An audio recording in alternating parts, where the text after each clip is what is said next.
Tu m'entends?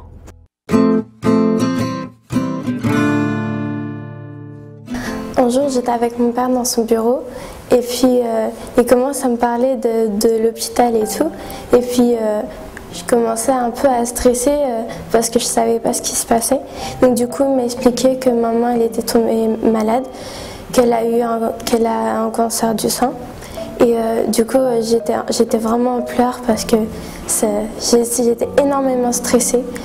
Quand maman est tombée malade, j'étais pas encore née. Parce que c'est grâce à moi qu'on a trouvé le cancer. Je voulais pas téter le sein qui avait du cancer. Ils sont allés voir un médecin pour voir ce qu'il y avait et ils ont découvert qu'il y avait le cancer. Mais malheureusement, c'est déjà trop tard.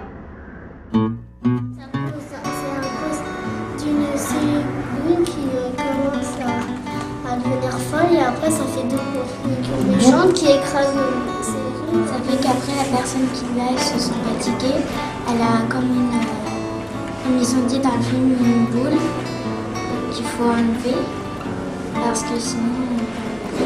En fait, c'est ma maman qui m'en a parlé parce que quand elle est tombée malade, quand elle est venue à l'hôpital, les personnes lui ont dit qu'il y avait ce groupe-là pour les enfants pour leur expliquer comment est la maladie, que ça ne doit pas nous tracasser parce que des fois ça peut être grave, des fois ça peut ne pas l'être parce que ça se soigne.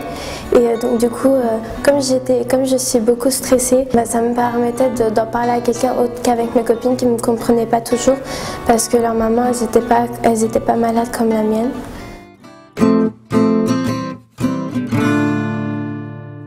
Quand j'avais 12 ans, mon père est mort d'un cancer du pancréas. Et c'est vrai que le silence qu'il y avait autour de cette maladie a quelque chose de cloisonnant, quelque chose d'enfermant qui je crois fait plus de mal que de bien.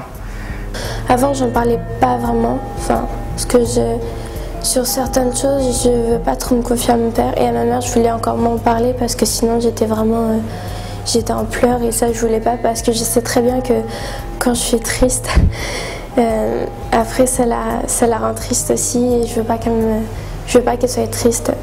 Quand mon mari a eu son cancer 2 ans avant, on ne l'avait pas dit à Julie.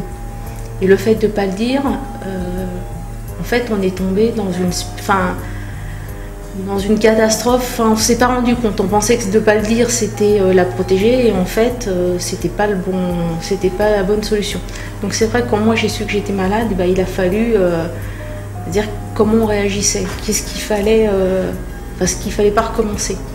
J'ai pas eu la chance, comme tous ces enfants, d'avoir pu en parler, d'avoir pu m'exprimer à ce sujet. J'aurais aimé qu'on me dise que mon père était condamné, qu'il allait mourir, parce que j'aurais, je crois, plus profité des instants, des moments qui du coup étaient rares. Et j'aurais aimé qu'on me rassure sur l'après, qu'on me dise que la vie continue, que de perdre un parent c'est compliqué, c'est dur, qu'il y a des séquelles évidemment dans sa vie d'adulte. J'étais en colère contre cette hyper protection qui du coup n'avait plus aucun sens le jour où il est mort, quoi. C'est-à-dire que d'un coup j'avais envie de crier, mais vous m'avez volé du temps, vous m'avez volé des jours précieux finalement. Mais j'aurais aimé, j'aurais aimé qu'on me dise effectivement qu'on y arrive quand même, que c'est pas la peine d'avoir peur. Il y a 10 morceaux qui s'appellent des cellules, et c'est ça qui, on a tout ça, c'est des cellules, et tout d'un coup il y a des cellules qui sont différentes, qui arrivent. D'abord on parle du cancer. Qui est-ce qui peut un peu m'expliquer ce que c'est? Parce que là, Antoine il me dit c'est le cancer. Donc Antoine il sait ce que c'est le cancer. Kylian, est-ce que toi tu as une petite idée? Oui, c'est une boule qui est dans le corps et on enlève avec une opération. C'est une maladie? Ouais. C'est une maladie de... Ça fait partie de son corps. Alors, ça fait partie de son corps, ça c'est très bien. Oui, et ça peut tuer tout le monde. Ouais, on est tous d'accord aussi, ça fait partie des choses possibles, tout à fait. Mais pas obligatoire. D'accord. Bon alors, on a dit que c'était... On a parlé de cancer du sein et aussi il y avait on a parlé aussi qu'il y avait les cheveux qui tombaient. Le cancer du sein, quelquefois on devait couper le sein et... Alors on a fait beaucoup de dessins qui m'a énormément aidée parce que les dessins j'adore en faire et ça me permet d'exprimer tout ce que je ressens. Si j'étais triste ou si j'étais en colère ou même joyeuse. Parce que c'était vraiment, je crois, la toute première séance. J'avais dessiné la maladie et un serpent qui s'appelle Bertrand. Il faisait une chimio pour qu'il soit guéri. Et quand j'étais contente que ma maman soit guérie, je l'exprimais en dessinant des filles qui parlaient dans des bulles, qui étaient contentes parce que leur maman, elles étaient guéries. J'étais contente de revenir à l'hôpital et en même temps un peu triste. Content parce que j'étais contente de revoir les médecins qui ont aidé ma mère à guérir. Et en même temps, j'étais pas très contente parce que c'est justement à cet endroit que ma mère est morte. Ça m'a donné un sentiment qu'il y avait d'autres enfants vraiment qui avaient le même problème que moi et ça m'a un peu remonté, comme dirais-je, ça m'a un peu remonté le moral parce que je me suis sentie mieux et ça faisait du bien. D'en parler, des fois, ça me rend un peu triste parce que j'aime pas trop y penser. Ça m'a redonné vraiment confiance en moi, même si des fois j'étais stressée pendant les cours, trucs comme ça. Ce que vous m'avez dit, ça m'a permis de plus stresser pour tout. Donc maintenant, j'ai vraiment confiance en moi. Déjà, j'étais contente par rapport à Junie qu'elle puisse, peut-être plus se lâcher pour dire plus ce qu'elle pensait.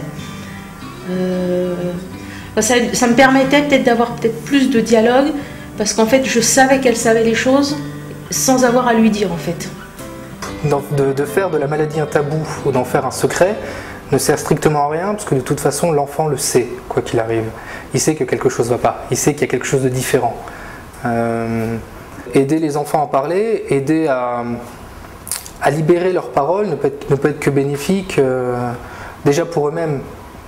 Ne serait-ce que pour dire qu'encore une fois qu'ils ont le droit de parler de ça, qu'ils ont le droit de parler de la maladie, ils ont le droit de parler de la mort, ils ont le droit de parler de leur tristesse, ils ont le droit de pleurer.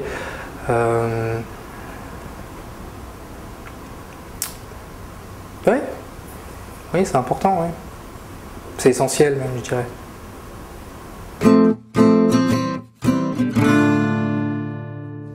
De parler de la mort de ma mère ou d'une autre mère qui est morte par un autre enfant qui va parler, ça donne vraiment des conseils à des enfants qui ont le même problème. Et je crois vraiment que c'est la meilleure chose qu'il faut faire dès qu'on a ce problème-là. Si on a l'occasion de le faire, je pense qu'il faut le faire, même si ça nous fait mal, parce que quelque part, on a peut-être aussi le sentiment que c'est le fait qu'il y ait d'autres personnes qui parlent à notre enfant qu'on rate, qu'on n'a pas qu'on joue pas son rôle de parent et qu'on le donne à quelqu'un d'autre pour expliquer, alors qu'en fait, c'est pas ça. Alors déjà, je voudrais leur dire qu'il ne faut surtout pas stresser, parce que après, c'est normal pour les petits enfants surtout. Après encore, ceux qui sont de mon âge, ils peuvent quand même un petit peu comprendre, et encore, ça dépend de certains. Mais pour les petits, s'ils stressent un peu, il faut surtout qu'ils en parlent. Après, ils sont pas obligés d'en parler à ils peuvent en parler à leurs parents, mais ils peuvent aussi en parler ou se confier à quelqu'un d'autre comme vous, qui pourront leur permettre, ils pourront avoir confiance en eux et même si des fois ils sont un peu tristes parce que leur père ou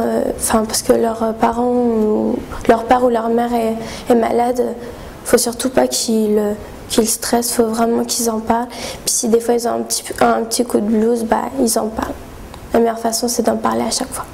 Le fait d'en parler avec d'autres personnes que je connaissais pas avant, ça aussi, ça m'a fait du bien, comme d'en parler avec toi. Et puis, je suis tout simplement heureuse.